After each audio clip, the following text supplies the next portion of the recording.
Duty കഴിഞ്ഞ് ഇടയ്ക്കൊക്കെ ഒരു കറക്കം പതിവാണ് കേട്ടോ. അത് തനിച്ചാണെങ്കിൽ എനിക്ക് അത്രയും സന്തോഷം. ഒന്നുമല്ല, അടുത്ത് കാണുന്ന ഈ റെസ്റ്റോറൻറ്റിൽ പോയി ഒരു ചൂട് ചായയും പഴംപൊരിയും കഴിക്കുക എന്നുള്ളതും, പിന്നെ തൊട്ടടുത്ത ഷോപ്പിംഗ് മാളിൽ പോയി എന്തെങ്കിലുമൊക്കെ സാധനങ്ങൾ വാങ്ങിക്കുക. പിന്നെ സ്ഥിരം പോകുന്നത് ഈ ബേക്കറിയിലാണ്, റെഡ് ക്രസൻറ്റ്. ഇവിടെ എനിക്കിഷ്ടപ്പെട്ട ചില ബേക്കറി ഐറ്റംസ് ഉണ്ട്, അത് വാങ്ങാൻ വേണ്ടി മാത്രം ഞാൻ അവിടെ പോകും. ഞാനൊരു വലിയ സ്വീറ്റ് ലവറൊന്നും അല്ല കേട്ടോ. ഞാൻ മാത്രമല്ല, എൻ്റെ ഹസ്ബൻഡും മകനും, ഞങ്ങൾ 3 പേരും മധുരം ഒത്തിരി ഇഷ്ടപ്പെടാത്തവരാണ്.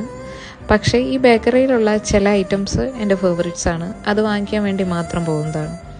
ഇവിടെ പോകാത്തവർ ഇടയ്ക്കൊക്കെ ഇവിടെ പോകണം കേട്ടോ. മറ്റു ബേക്കറിയിൽ നിന്ന് വ്യത്യസ്തമായി ഇവിടുത്തെ ഡോണറ്റ്സിൻ്റെയൊക്കെ ടേസ്റ്റ് എനിക്ക് ഭയങ്കര ഇഷ്ടമാണ്. ചെറിയ ഡോണറ്റ്സ് ഇവിടെ കിട്ടും, ന്യൂട്ടല്ലയുടെയും ചീസിൻ്റെയും എല്ലാം. അതുപോലെ variety of cakes, bun, pizza, burger തുടങ്ങി ഒത്തിരി വെറൈറ്റി ഐറ്റംസ് ഇവിടെ ഉണ്ട്. ഇടയ്ക്കൊക്കെ ഇവിടെ വന്ന് അറ്റ്ലീസ്റ്റ് ഇതൊക്കെ ഒന്ന് വാങ്ങിച്ച് ടേസ്റ്റ് ചെയ്യുന്നത് ഒത്തിരി നല്ലതാണ്.